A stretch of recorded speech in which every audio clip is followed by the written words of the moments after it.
नमस्कार. आज आपण एक अत्यंत महत्त्वाचा विषय समजून घेणार आहोत. That is the types of evidence. कोर्टामध्ये केस जिंकण्यासाठी ट्रूथ महत्त्वाचं असतं, पण त्या ट्रूथला प्रूव्ह करण्यासाठी एव्हिडन्स लागतो. लॉमध्ये एक बेसिक प्रिन्सिपल आहे, ते म्हणजे facts must be proved by evidence. आज आपण according to Indian Evidence Act 1872 आणि भारतीय साक्ष अधिनियम 2023 नुसार टाइप्स ऑफ एव्हिडन्स पाहणार आहोत. त्याआधी एव्हिडन्स म्हणजे काय आपण पुन्हा पाहूया. एव्हिडन्स म्हणजे कोर्टामध्ये सादर केलेली अशी माहिती किंवा मटेरियल जे जज साहेबांना एखाद्या फॅक्टबद्दल विश्वास ठेवायला मदत करतं. सिंपल शब्दात सांगायचं झालं तर जे तुम्ही सांगता ते नव्हे, जे तुम्ही सिद्ध करता ते महत्त्वाचं असतं. So here the important understanding is that 2023चा कायदा पूर्णपणे नवीन नाही आहे. तो 1872चाच मॉडर्न आणि अपडेटेड व्हर्जन आहे. कोर प्रिन्सिपल देखील तेच आहे, पण डिजिटल आणि इलेक्ट्रॉनिक एव्हिडन्सला जास्त महत्त्व दिलं आहे. आता आपण एक एक प्रकार समजून घेऊया. पहिला आहे ओरल एव्हिडन्स, मौखिक पुरावा. ओरल एव्हिडन्स म्हणजे विटनेस कोर्टमध्ये येऊन जे काही सांगतो ते. हा पुरावा सेक्शन 60 1872 नुसार डायरेक्ट असायला हवा. 1872च्या कायद्यानुसार डायरेक्ट असायला हवा. फॉर एक्झाम्पल, मी स्वतः पाहिलं की आरोपीने मारहाण केली, तर इथं इम्पॉर्टंट रूल असा आहे, विटनेसने स्वतः पाहिलेलं, ऐकलेलं किंवा अनुभवलेलं सांगितलं पाहिजे. इथे हिअरसे एव्हिडन्स ऐकीव माहिती सामान्यतः स्वीकारली जात नाही. 2023च्या कायद्यामध्येही हाच रूल आहे. सेकंड आहे डॉक्युमेंटरी एव्हिडन्स, दस्तऐवजी पुरावा. डॉक्युमेंटरी एव्हिडन्स म्हणजे लिहिलेला किंवा रेकॉर्डेड प्रूफ. फॉर एक्झाम्पल, तुमचं अग्रीमेंट असेल, लेटर असेल, email, WhatsApp chat, CCTV footage etcetera. 1872मध्ये डॉक्युमेंट्स ट्रॅडिशनल होते, पण 2023मध्ये इलेक्ट्रॉनिक रेकॉर्ड्ससुद्धा डॉक्युमेंट्समध्ये स्पष्टपणे इन्क्लूड केलेले आहेत. त्यामुळे डिजिटल डॉक्युमेंट्सला आता इक्वली स्ट्रॉंग इम्पॉर्टन्स आहे. थर्ड आहे प्रायमरी एव्हिडन्स, मूळ पुरावा. प्रायमरी एव्हिडन्स म्हणजे ओरिजिनल डॉक्युमेंट किंवा ओरिजिनल प्रूफ.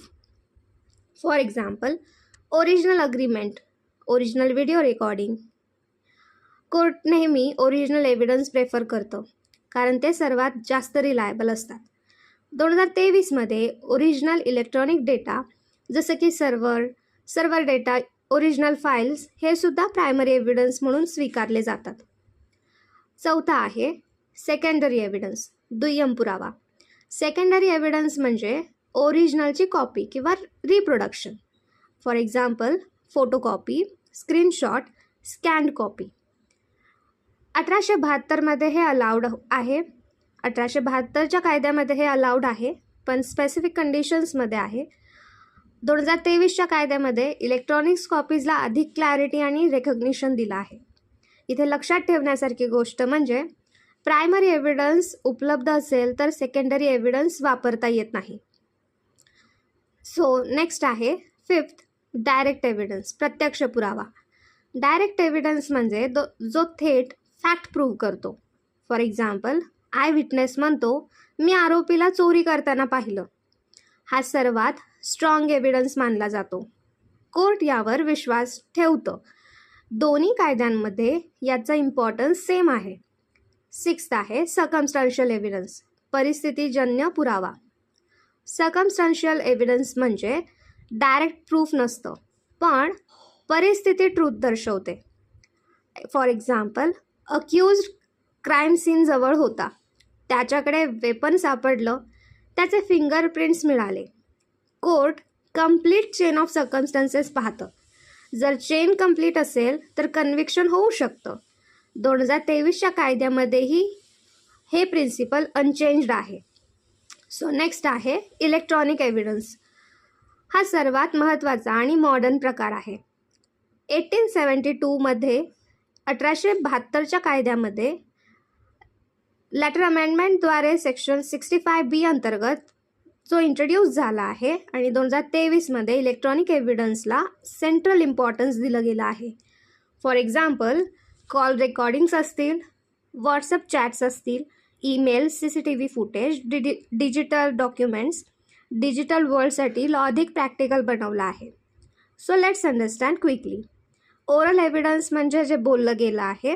डॉक्युमेंटरी एव्हिडन्स म्हणजे जे लिहिलेलं आहे, रेकॉर्डेड आहे. प्रायमरी एव्हिडन्स म्हणजे जे ओरिजिनल डॉक्युमेंट्स आहेत. Secondary copy.